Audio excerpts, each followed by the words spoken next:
nararose umwe yambwiye ati je ndakubwije ukuri ndi umukobwa ubusugi bwa mbere narabutakaje ari umupasiteri afashe ku nguvu antumiye muri biho acarugara arafata ko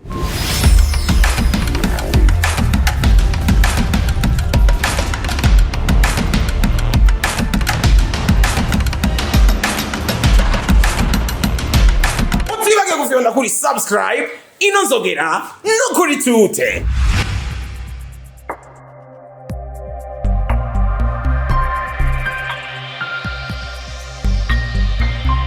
Shalom shalom wakunzi ba Salocom TV1 nizere ko mumeze neza twe tumeze neza uno munsi ni iteka twatewe n'Imana kubona twongeye kubaho rero nkuko mubibona muri kumwe na Irambonagire hariya kuri kamera muri kumwe na 1K mu buhinga bw'ivyuma muri kumwe na Bienve on the mix uyu munsi rero tubafitiye ikiganiro kidasanzwe ikiganiro kiri special twahuye n'umuntu nyene yaje muri vacances reka tumwite mu diaspora twahirukana kera jewe nari nanamwibagiye mbwa yamenye ndamubaza eske nta kungene ugenda uvuze akantu nyene wosangiza ikintu abantu nawe avuga ati ndagifise wow nico abana b'Imana twabereyeho rero tudatevye kandamwakire karibu sana. Yego murakoze cyane kandi ndaramukije abakunzi ba Salocom TV1 yes ego hanyuma nkuko yabivuze nari maze igihe kitari gito nari mu Burundi ariko ndashima Imana kubona nongeye kugaruka. Bega musanzwe muba mu gihugu kihe iyo muri mu mahanga? Boyo ndi mu mahanga ndi muri Cyprus canke muri Chypre. Ya nagiye kuva mu 2019 ngiye kwiga narahejeje ndabandanya rero ndashimira Imana. Ya now presentation nziza mwitwa bande uri umujene mbe mu buzima bwa misi yose usanzwe ukora mu biki? Bo ndi umujene sindagira mariage. Okay. Izina nitwa Merci kubwayo. Mba Igitega usivye yuko nababwiye ko maze igihe ntari ino. Ikindi ca kabiri nibaza ko abantu banze cyane mu kiganiro bita ikanguro kuri bose. Ni ikiganiro ncisha kuri WhatsApp no ku radio ashikane harimo Buja FM Gitega, Voix d'Espoir, Deragakura na Gaseke FM. Nibaza ko benshi bamenyereye ku kiganiro ikanguro kuri bose. Yego. Ya none tugiye mu kiganiro mbega mu Burundi mubona biriko bigenda gute mubona hari impinduka biriko bimera gute kuko turatwumva arabashika hanze bagaca basigaratuka wariya ngo wapi mbo ico nibaza yuko umuntu atotuka igihugu camwibarutse igihugu cama ari ciza ko byo biri kose igihugu cama ari ciza tugomba kugikunda kuko nibaza yuko kuvuka uri umurundi n'umugisha. Hari impamvu Imana iba yatumye uvukira muri ico gihugu rero aho kuvuga ngo biriya bihugu nivyo sawa biriya nivyo nokunda kurusha igihugu navukiyemo nakivukiyemo kubw'umugambi w'Imana. Rero kubera natahuye yuko umuntu ataza mu bihugu kuko bamwe bavuga ngo kiriya gihugu ni sawa bivanye n'amaintere mu buryo bugaragara ariko mugaje sinabitahuye muri ubwo buryo natahuye yuko agaciro k'igihugu aho gari mission natumwemo kuba navukiye muri ico gihugu rero mpa agaciro mission canke mission narungitswemwo mu gihugu c'u Burundi ntuwakivukiyemo usumba kwa presi ibindi ibinabiriya igikuru mpa agaciro bwa mbere nico naje gukora nk'umurundi mu gihugu c'u Burundi nibaza ko ndi ntumwa y'Imana vukiye muri ico gihugu n'ubutumwa bwiza muri Kristo Yesu nkaba ndi umurundi hariho mission special nk'umurundi fise mu Burundi. Kandi tunaravye no kubigaragara uko Uburundi bwari bumeze muri 2019 ubu turi 2024 quand même turakwiye gushima Imana hari bimaze kumera neza hari bimaze gukorwa. Ijambo ry'Imana tubwira ngo mwame mushima muri byose nibaza yuko nk'abasenzi nivyo hari bitabira uko biragenda neza muga nk'abantu b'Imana dukomeza gusenga dukora twizera yuko impinduka izogumiza ico nico gikuru cyane. Ya nugushima Imana muri vyose mubandanye mugira subscribe kugira ngo ibiganiro byose biza mubandanye mubibona ndetse mugira na partage inshuti n'abagenzi babibone. Rero tubandanye aha mu gihugu hariho ikibazo c'amadolari nizere ko twazanye uhave unsigira na dukiye turaza kuvugana. Ya mbaye ndashima rero nkuko yerekana bitwigisha ko dukwiye gushima muri vyose. Rero merci tumaze guhura twavuganye yuko kumbure wogira ikintu usangije abakunzi bacu mbega ni kihe kintu kuri ku mutima wawe wumva Imana ikirakurongora ko usangiza n'abantu bari ngaha mu gihugu basanzwe bakurikirana urubuga Ego, ndafise ikintu kidasanzwe Imana ashize ku mutima. Mugihe imbere yuko ndakivuga, haragatemwanyaje gatoyi ngomba kubanza gutanga. Igihe nazino mu Burundi nta n'igihe kinini ndahamaze. Abantu benshi baza bumva batangaye ngo ntiwahindutse, uracakijijwe, uracasenga Imana. Bakabifata nk'igitangaza kubona umuntu ashobora kuja hanze akagaruka agishima Imana. Akiri wa mu Kristo. Akiri wa mu Kristo. Je navuze kino kintu kandi n'ubu ngira ndagisubiremo. Si ibihugu bihindura abantu. Ahubwo ibihugu bigaragaza icyo abantu bari bari. Nimba nova mu Burundi nkijijwe nkashika hanze nkaca ndabivamo. Si hanze hampinduye. Ahubwo nari ninyegeje nkiri ngaha mu Burundi. Kuko umuntu ahashitse ntiyigera ahindurwa nahashitse. Ico umuntu ari ntikigera gihindurwa ngo nuko agiye hariya ngo aciye abivamwo. Oya, ahubwo nakomeje gukunda Imana cyane, nakomeje kuyikorera gusumba uko nigeze kuyikora ndi ngaho. Murumva ikintu gikomeye.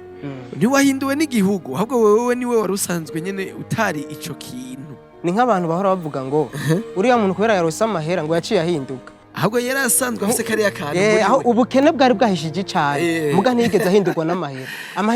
Amahera ntahindura abantu, ahubwo agaragaza icuri wewe ico bari basanzwe bari. Nyimba umuntu aciye agara nuko yari asanzwe afise akarugo kugara muri we. Katari bwaseruke. Karonka ikintu kigaserura. Mbere kugira ndakwereka ikintu. Bugi Imana irazi imitima. Abisirayeli ijambo ry'Imana bivuga ngo hariho inzira ntoyi yari kubavana muri Egiputa ikabashikana Kanani yari ntoyi cyane bari kwagenda iminsi mike. Mugi Imana ibona mu mitima yabo. Yarabona yuko mu mashimwe no mu munezero wabo hari ikintu babuze mu mutima. Ikibacisha mu bugaragwa.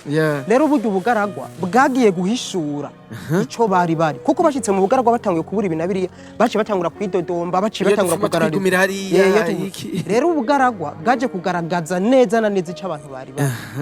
Muguru kurabaraba bariko barashima bariko baravuga ibinabiriya mugabo mu vyukuri bari bafise intege nke muri bo zitagaragara zagiye kugaragazwa n'ibihe bitoroshe bari barimo.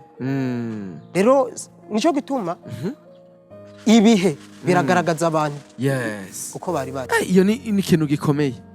Ese tu umuntu w'umujene uheruka yuzuye mwemu yera ejo ngo urumva ngo ubunye ngo ariko arashiramwe ubwenge. Sinoreka kubabesha. Ndafise ama experience y'abantu simvuze bose mugaba bamwe usanga bashika mu bindi bihugu bakaca bahinduka. Gukizwa ntusubire kumubaza, gusenga ntusubire kumubaza. Twibutse abantu yuko we tuzinanye tukiri mu groupe biblique twigaza 9e cyane gose. Ariko n'uyu munsi turacafasha umusa. Wenda kwibuka yuko ico gihe niga muri eneje umenga wiga muri imweya waratugendeye ico gihe umenga nari ndongoye groupe biblique. Yego kandi ndashimana nawe uko nakubonye kutarahinduka. Oya ntituhinduka tuguma dufasha umusa. Amen. Hari abandi baba ko imbuto ufise muri we wari yukuri. Bamaze kurongora wanga ubunye ngo hari ibintu ivy'Imana ngo aciye ababizi umurimo w'Imana ntarimwo. Oya sivyo.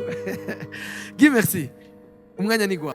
Ego murakoze rero nkiri kuri yo ntahe yuko abantu nabonye batangara kubera ko utahindutse no kuri bihe ntibizokwigira bimpindura kuko ikiri muri jewe nticigera gihinduka. Uko Yesu yarari ntiyigeze ahinduka. Mu bihe by'ibigeragezo ntiyigeze ahinduka, mu bihe by'umunezero ntiyigeze ahinduka. Rero nibaza yuko umuntu adahindurwa niyaroye ahubwo abahinduka ni uko kumbure bari basanzwe bafise intege nke indani muri bo.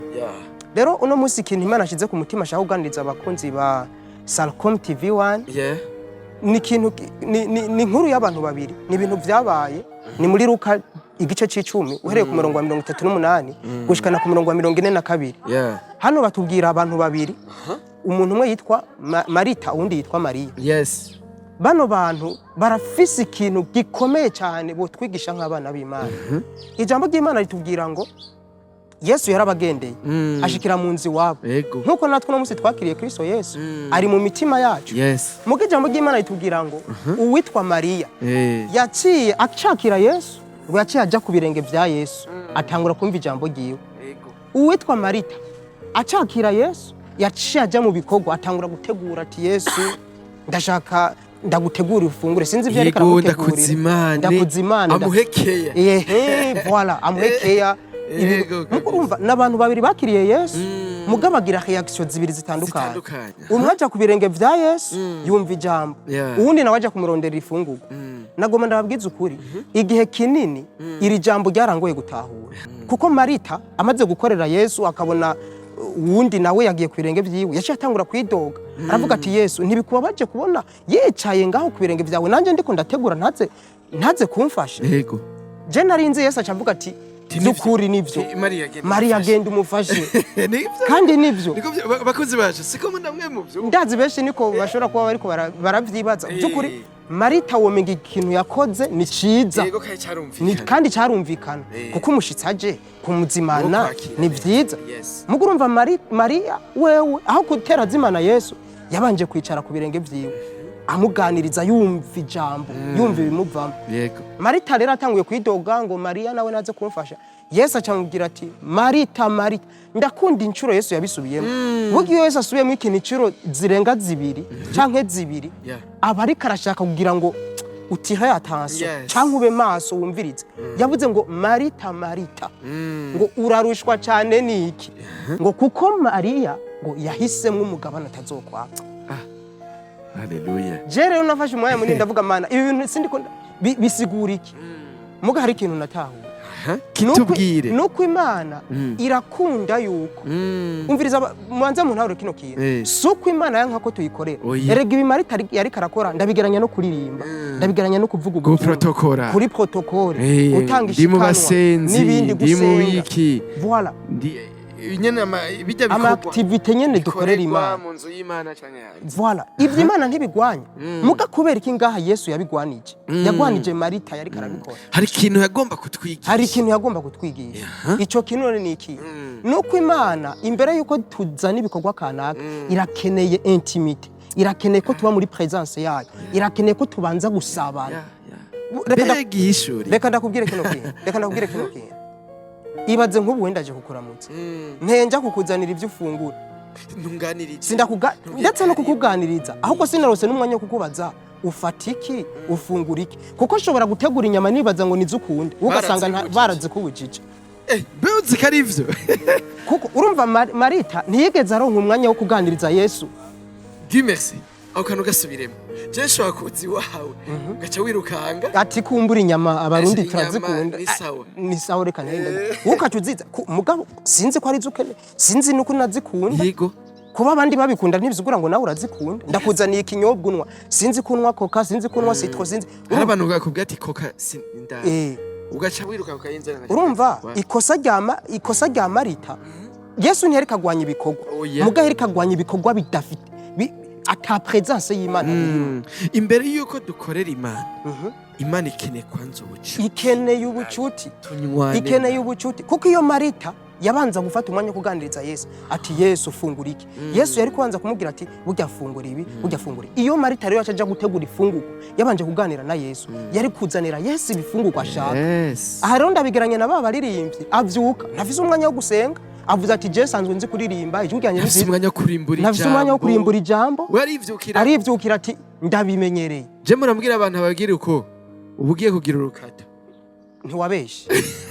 Kandi abantu barashobora kuvuga ati amen amen, mubwiye amen Imana yayumviriza igasanga uri kuyiha ifungurwa. Muri ziriya ndirimbo cyangwa muri biriya bikorwa nta buntu bw'Imana, nta mavuta y'Imana, nta presence y'Imana irimo. Hari ijambo ry'Imana rafopase nasomye rirantangaza. Paulo ngo yabwiye abantu unabanye namwe mfise ubwoba, mfise intege nke, ariko ivyo nakoze vyose byagaragaye mu bushobozi cyane cyane. Kuko nyene Paulo niwe yaciye biramatanya na kanaka. Kuko urumva Paulo ugiye kuraba intahe yashinga yavuga ngo naraya amajoro menshi, nakubiswe ibimoko byinshi. Urumva yaravuga cyane ubijanye n'ubucuti yagiranira n'Imana. Ico rero ni ikintu gikomeye cyane. Rero message ngomba gutanga ku bantu mwese muri mu bikorwa by'Imana, ushobora kuba uri pasteur, ushobora kuba uri umuririmbyi, ikintu ca mbere ndabinginze, Imana irakeneye intimité, irakeneye ubucuti, irakeneye presence, irakeneye abantu babanza gutebana nayo, kuko niyo watebana n'Imana izogushira ku mutima indirimbo abantu bakeneye, ku buryo uziririmbye abantu bazohezagirwa, kuko wabahaye ibintu byavuye mu mutima w'Imana, kandi Imana irazi ibyo abantu bakeneye. Ijambo uzovuga nk'ubu sinapfuye guhuruduka ngo ndamenyereye kuvuga ijambo ngo reka pfe kuvuga nabanje ndafata umwanya ndasenga Mana ushaka hari ikintu Imana yateretse muri wewe Imana irambye vuga biga ndabivuze sinkekeranya ko muri ko murahezagirwa kuko ndiko mvuga ibihuye n'umutima w'Imana uriko urasohora ndiko ntanga ivy'Imana yawe ububiko bw'Imana ukivuze rero abantu ntibasohora ububiko bw'Imana basohora ububiko bw'ibyo byabo nivyo bibaza experience ivyo babonye ku mateleviziyo ivyo babonye mu video voilà ivyo babonye kuri YouTube ivyo babonye ati narabonye nakayaragize kano kantu nanjye ndakagira ikibazo ndakubaza wakagize kubera by'ukuri wumvise ukuye kukavuga ari uburongozi bw'Imana canke voilà Imana idutabare kabisa hano rero irindi kosa ikindi kintu twakwiga muri ibi bano bantu bakora ibikorwa ata intimite n'Imana bafitaniye ata intimite bafitaniye n'Imana canke ubusabane n'Imana bafitaniye niba bandi batukisha izina ry'Imana reka ndaguha akarorero ugiye kuraba icete cyose cyambere Paulo yandikiye abikorera yagumye abita bene data yagumye abita abantu bakijijwe mugugiye kandi mu gice cyambere umurongo w'indwi ho havuga ngo ndashima Imana yuko atangabire nimwe mwabuze bari bafise ingabire zo baravugishwa barereko bararirimba neza pe ngo Paulo mu gice cya 12 we harageze igihana bagarura ngo ingabire zasaze nishe babuze n'uburyo bazikoresha basigaye bazikoresha mu kajagari mugabo hari ikintu yavuze mu gice cya gatatu yavuze ngo sinabaganirije nk'ab'impwemu ngo nabaganirije nk'ab'umubiri kugeza yaho abagiriza ngo n'ubusambanyi buri muri mwebwe burarenze gusumba n'uburi mu isi bari abana b'Imana barabuzuye ingabire mugabo bari babuze ubusabane n'Imana kuko ntushobora kugira ubusabane n'Imana ureke gusa n'Imana uvuze icyo kintu ngomba ndakubaze utubazo nja kurangiza abantu barakunda bavuga ati no nta mujena ivyo wivuga ibyo abantu benshi barakunda kubivuga je sinda ndatahura n'igituma babivuga kuko abajene bakijijwe turahari ngira babona nyene abajene baguma baparanya babona babantu bakijijwe mugaba dafisani je bagenda bitabakizwa bikorira babantu bakijijwe mugaba atabusabana bafitaniye n'Imana ndakubwije ukuri naho wokizwe no munsi ntugiranire ubusabane n'Imana ibikorwa byawe inyifato zawe ntaho zizokwereka zitandukanira nabo mwisi kuko icyo ubusabane n'Imana buduha ivyamwa vya mpwema bijya urukundo ingeso nziza amahoro umunezero bijya ntaho kizwa bifise muri wo kubwa mpwema ari muri wo muga kugira bigaragara bizogaragazwa n'ubusabane n'ubucuti ufitanye n'Imana hari ikindi kibazo nagomba kukubaza ubucunyishura sinzi twese kiratuzazanira tukabura ivyo twishura je kenshi nca ndavuga ati bivana nabo muri kumwe abantu bo mu nzu y'Imana hari abantu babayeho bafise umubabaro bavuga ati mu nzu y'Imana niho ibintu byategezwa kumera neza no twaraho umunezero no twakirira no mugabo haraba ariko baravuga ati turiko dukomerekera mu nzu y'Imana dukomeretswa n'abitwa ko aribo bodufashije mu vy'Imana turiko dukomeretswa na bene data niki mbega abo bobo ubabwira iki nk'umuntu w'umukristo abibayemo igihe kinini yabaye mu magroupe biblique yabaye mu ishengero n'uno munsi agikorera Imana ni ikintu special kandi je te félicite Imana ibiherwe cyubahiro yes amen hari ibintu bibiri ngomba ndababwire kuri ico kibazo mu mbagije icambere ivyo uvuze ndabishingira intahe byari namye nganira na bene data bamwe bashingira intahe ndababaza mutarakizwa byari bimeze gute mugabo hari inyishu nagiye ndaronka bamwe barambwiye bati nukuri jewe ubona uko narakomerekejwe n'abakozi b'Imana abapastori bandongoye nararose umwe yambwiye ati je ndakubwije ukuri ndi umukobwa ubusugi bwa mbere narabutakaje ari umupasiteri afashe ku ngufu antumiye muri biho acarugara arafata ku ngufu sindamuvuga izina mugabo ico kintu carankoze ku mutima rero icyo uvuze ngo abakizwa bariko barakomerekera mu rushengero mugabo hari ikintu nagomba kuvuga je uwo muntu sindamuvugana umukozi w'Imana uno munsi dufise abita abakozi b'Imana kuko kuvuga Yesu nibisugura kuba kwitwa umukozi w'Imana hari abantu bihamagaye bafise inyungu zabo bakeneye muri ibi nabiriya bakaca bigira abakozi b'Imana mugabo vy'ukuri umukozi w'Imana ukuri igikorwa ciwe so gusambura abandi so gutuma abandi bakomereka ni kububaka ni kubahindura kuko jambo ry'Imana mu Banyefeso 4:11 havuga ngo yahagurukije bamwe kuba intumwa abandi kuba abapastori abandi kuba aba evangeliste n'ibindi abavugisha mu cyongereza bavuga ngo to equip canke kwekipa the body of Christ canke kwekipa ishengero rya umubiri wa Kristo kubaka umubiri wa Kristo rero ngo bamaze kubaka ngo bazoca bahinduka abakorera Imana rero gukorera Imana ntibizoza mwihishurwa ngo nagize vision kwigishwa no gukura mu gakiza uzosanga baye rero usigaye ukorera Imana atari uko warinzwe kuvyerekwa canke kubihishurirwa mugabo ugukura mu gakiza kuzoguhishura yuko ugomba gukorera Imana. Waravuze ukuri kabisa. Hari ikindi kintu numva umenga no kubatsa mugabo ndiko ndagitinya ari abantu sako badava bankubita. Hari ibintu tubona mu nzu y'Imana ukabona abantu umenga twaje kugira ikirori kari abantu baza mu nzu y'Imana kuzura mwemuye reka ndakubwira kino kintu icyo cyacu kivuga kuyi ico kintu urumva nivyo uravye igitabo c'ivyakozwe n'intumwa ishengero rya mbere umuntu akikizwa baje batera musengera kuzura mwemuye agatangura kuvuga mu ndimi mugo no musi babonye n'uri karavuga mu ndimi baje bavuga ati ivyo bintu nibiki urumva bisike umenga ni ibintu bitabaho hari n'abavyigirisha n'ibindi biti mugo ico nashaka kuvuga niki ishengero tugaruka kuri rya jambo nimba turi ba Marita tugomba ibikorwa tudafitanye ubucuti n'Imana ntituzokwigira tubona ivyamwa vya mpwemu canke izo ngabire za mpwemu mu buryo bwo kuvugishwa no kuvuga mu ndimi biriko biragaragara ishengero ryaratakaje ubucuti ntirigikunda n'Imana vy'ukuri kandi mu kurangiza reka nakubwire kino kintu igihe kimwe Yesu hari abantu benshi bariko baramukurikira muri Yohana igice cya 6 ijambo ry'Imana rivuga ngo barariha ubwato baramurondera bari bamubutse bamubonye bacaramubwira ati Yesu twari twakubuze uriko urabara abantu bavuga ati bano bantu barafise umwete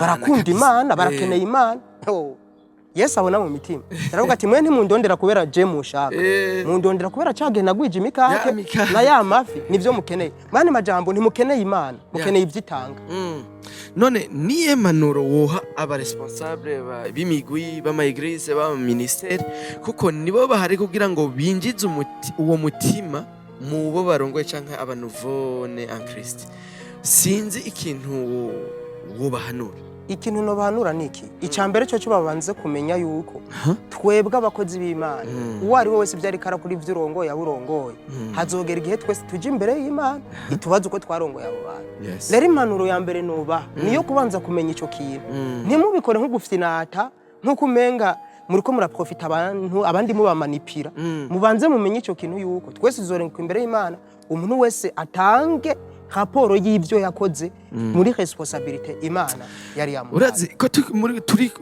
muri uwo mutima hari ikintu numva twovuga gikomeye sinzi wewe ico kivuga ko nk'umutumire wacu tugeze ku kintu citwa inyambaro hari inyambaro je sinzi vraiment muramfasha nimba bazonankubita ntako wende ndavyemeye inyambaro ukimva ati none umuntu yarabizi ko vy'ukuri aje mu nzu y'Imana canke yarazi kagiye muri boîte. Okay.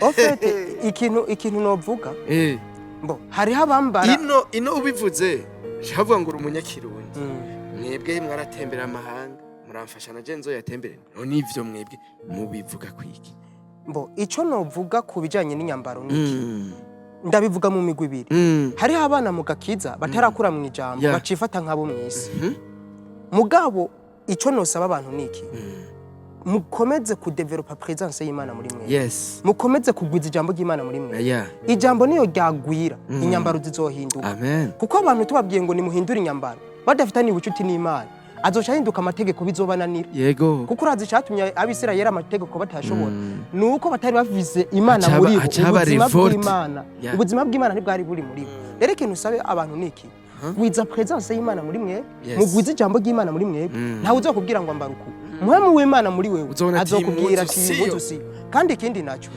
ikintu abantu bagomba kumenya ntitwambara kugira dushimwe n'abantu twambara kugira dushimwe n'Imana rero iyo wambaye kino kintu ni byiza ko wanza kwibaza ndikomesha Imana icubahiro canke ndiko tuma abantu tureke n'ivyi inyambaro uzokumva ati iyi mvugo siyo natano mwigeze kuyiga urumva je namavuga ugiye kurabaga abantu nk'akarorero bakorera aho basyera ibigori canke imyumbati ugiye kubaraba ingene basa usanga ifu mu maso hose igize gute igare rigaragaza ko urumva ivyo bakora barafitanye ubucuti n'ivyo bakora baranywanye barabanye n'akazi kabo rero ikintu novuga niki abantu niyo banywana n'Imana bazogira gute bazosa n'Imana. Yes. Niyo watebana n'Imana amajambo azokuvamo Yeah. bazokumva ko ari mw'Imana cyangwa atari mw'Imana. Kabisa. Rero abo bantu bafise imvugo zimeze uko zigaragaza ibyo batebamo. None uzobutebera kuri YouTube uraba ibintu bidakijijwe uganira n'abapagani gusa ibikuzu ibidudubiza mu ibyuzuye mu mutima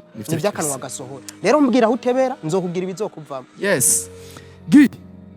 Ndabashimire cyane. Nanjye ndabashimiye. Nejo mukagaruka cyangwa mukiri ino karibu sana muri Salocom TV1. Nukuri Imana ibahezagire kandi ndangize mbwira kino kintu abantu duhari kubw'intumbero. Yes. Success cyangwa success yo muri ino si nukurangura icyo waremewe. Yes. Nukurangura icyo waremewe. Kabisa. Rero umwe wese areke guhangana na mugenzi we. Esprit ya competition na rivalite sigenda yibona mu ma église Yego, mu bantu, mu makorale. Reka kujya no kutamenya icyo twaremewe. Umwe wese ari muri couloir yiwe. Yes. Raba ivyo uri kuraca. Raba umuhamagaro wawe. Kabisa. Nakari we niyo wasigura neza nanje handi musiguze. Ndagushimire ndanakwigireko. Yes. Muga sinzoja muri competition nawe. Muga nzokwigirako. Muga tureke ibintu vya competition ngo nakaragiye muri Canada nanje reka ngende. Kuko umugisha w'Imana nturi mu gihugu kandi. Oya. Umugisha w'Imana urahi gushaka. Yes, kabisa. Ico nco norangiriza ko umugisha w'Imana uraho gushaka kandi amahirwe nukurangura ubugombe bw'Imana ku buzima bwawe.